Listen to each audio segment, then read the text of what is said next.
Charlotte's Web by E.B. White, Chapter 3. Escape. The barn was very large. It was very old. It smelled of hay and it smelled of manure. It smelled of the perspiration of tired horses and the wonderful sweet breath of patient cows. It often had a sort of peaceful smell, as though nothing bad could happen ever again in the world. It smelled of grain and of harness, dressing, and of axle grease, and of rubber boots, and of new rope. And whenever the cat was given a fish head to eat, the barn would smell of fish. But mostly it smelled of hay, for there was always hay in the great loft up overhead, and there was always hay being pitched down to the cows and the horses and the sheep. The barn was pleasantly warm in winter when the animals spent most of their time indoors, and it was pleasantly cool in summer when the big doors stood wide open to the breeze.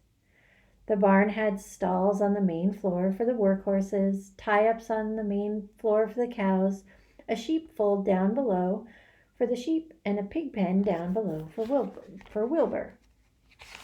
And it was full of all sorts of things that you find in barns: ladders, grindstones, pitchforks, monkey wrenches, scythes, lawn mowers, snow shovels, axe handles, milk pails, water buckets, empty grain sacks, and rusty rat traps. It was the kind of barn that swallows like to build their nests in. It was the kind of barn that children like to play in. And the whole thing was owned by Fern's uncle, Mr. Homer L. Zuckerman. Wilbur's new home was in the lower part of the barn, directly underneath the cows.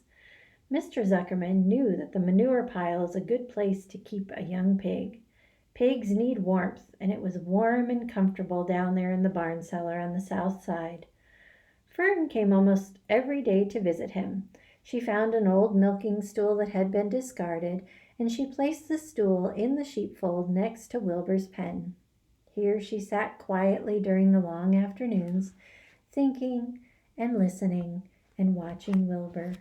And there is Wilbur in his trough, but then Fern has set up her little stool there in the sheep pen. She's just watching him. The sheep soon got to know her and trust her. So did the geese, who lived with the sheep. All the animals trusted her. She was so quiet and friendly. Mr. Zuckerman did not allow her to take Wilbur out, and he did not allow her to get into the pig pen. But he told Fern that she could sit on the stool and watch Wilbur as long as she wanted to. It made her happy just to be near the pig, and it made Wilbur happy to know that she was sitting there right outside his pen. But he never had any fun. No walks, no rides, no swims. One afternoon in June, when Wilbur was almost 2 months old, he wandered out into his small yard outside the barn. Fern had not arrived for her usual visit. Wilbur stood in the sun, feeling lonely and bored. There's never anything to do around here, he thought. He walked slowly to his food trough and sniffed to see if anything had been overlooked at lunch. He found a small strip of potato skin and ate it. His back itched, so he leaned against the fence and rubbed against the boards. When he tired of this, he walked indoors, climbed to the top of the manure pile, and sat down. He didn't feel like going to sleep. He didn't feel like digging. He was tired of standing still, tired of lying down. I am less than 2 months old, and I am tired of living, he said. He walked out to the yard again. When I'm out here, he said, there's no place to go but in. When I'm indoors, there's no place to go but out in the yard. That's where you're wrong, my friend, said a voice. Wilbur looked through the fence and saw the goose standing there. You don't have to stay in that dirty little yard, said the goose, who talked rather fast. One of the boards is loose. Push on it, push on it, and come on out. What? Said Wilbur. Say it slower. At the risk of repeating myself, said the goose, I suggest that you come out. It's wonderful out here. Did you say a board was loose?" That I did," said the goose. Wilbur walked up to the fence and saw that the goose was right. One board was loose. He put his head down, shut his eyes, and pushed. The board gave way. In a minute he had squeezed through the fence and was standing in the long grass outside his yard. The goose chuckled. "How does it feel to be free?" she asked. "I like it," said Wilbur. "That is, I guess I like it." Actually, Wilbur felt queer to be outside his fence, with nothing between him and the big world. "Where do you think I'd better go?" Anywhere you like," said the goose. "Go down through the orchard, root up the sod, go down through the garden, dig up the radishes, root up everything, eat grass, look for corn, look for oats, run all over, skip and dance, jump and prance. Go down through the orchard and stroll in the woods. The world is a wonderful place when you're young." "I can see that," replied Wilbur. He gave a jump in the air, twirled, ran a few steps, stopped, looked all around, sniffed the smells of afternoon, and then set off walking down through the orchard. Pausing in the shade of an apple tree, he put his strong snout to the ground and began pushing, digging, and rooting. He felt very happy. He had plowed up quite a nice piece of ground before anyone noticed him. Mrs. Zuckerman was the first to see him. She saw him from the kitchen window and immediately shouted for the men. "Homer!" she cried. "Pigs out, Lurvy! Pigs out! Homer! Lurvy, pigs out! He's down there under that apple tree." "Now the trouble starts," thought Wilbur. "Now I'll catch it." The goose heard the racket and she too started hollering. "Run, run, run! Downhill! Make for the woods, the woods!" she shouted to Wilbur. "They'll never, never, never catch you in the woods." The Cocker Spaniel heard the commotion and he ran out from the barn to join the chase. Mr. Zuckerman heard and he came out of the machine shed where he was mending a tool. Lurvy, the hired man, heard the noise and came up from the asparagus patch where he was pulling weeds. Everybody walked toward Wilbur, and Wilbur didn't know what to do. The woods seemed a long way off, and anyway, he had never been down there in the woods and wasn't sure that he would like it. "Get around behind him, Lurvy," said Mr. Zuckerman, "and drive him toward the barn. And take it easy. Don't rush him. I'll go and get a bucket of slops." The news of Wilbur's escape spread rapidly among the animals on the place. Whenever any creature broke loose on Zuckerman's farm, the event was of great interest to the others. The goose shouted to the nearest cow that Wilbur was free, and soon all the cows knew. Then one of the cows told one of the sheep, and soon all the sheep knew. The lambs learned about it from their mothers. The horses in their stalls in the barn pricked up their ears when they heard the goose hollering, and soon the horses had caught on to what was happening. "Wilbur's out," they said. Every animal stirred and lifted its head and became excited to know that one of his friends had got free and was no longer penned up or tied fast. Wilbur didn't know what to do or which way to run. It seemed as though everybody was after him. "If this is what it's like to be free," he thought, "I believe I'd rather be penned up in my own yard."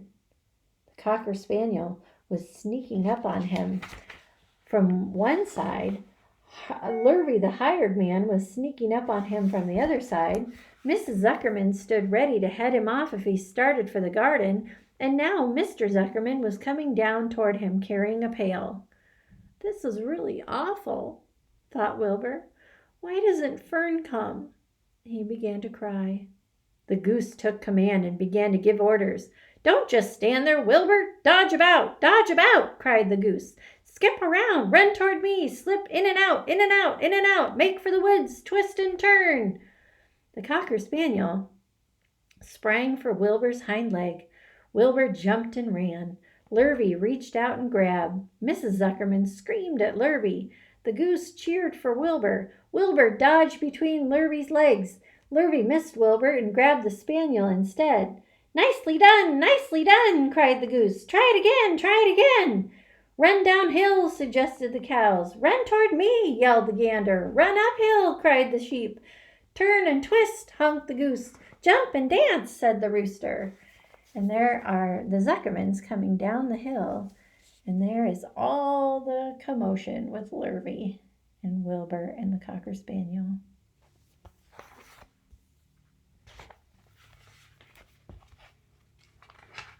"Look out for Lurvy," called the cows. "Look out for Zuckerman," yelled the gander. "Watch out for the dog," cried the sheep. "Listen to me! Listen to me!" screamed the goose. Poor Wilbur was dazed and frightened by this hullabaloo. He didn't like being the center of all this fuss. He tried to follow the instructions his friends were giving him, but he couldn't run downhill and uphill at the same time, and he couldn't turn and twist when he was jumping and dancing, and he was crying so hard he could barely see anything that was happening. After all, Wilbur was a very young pig. Not much more than a baby, really. He wished Fern were there to take him up in her arms and comfort him.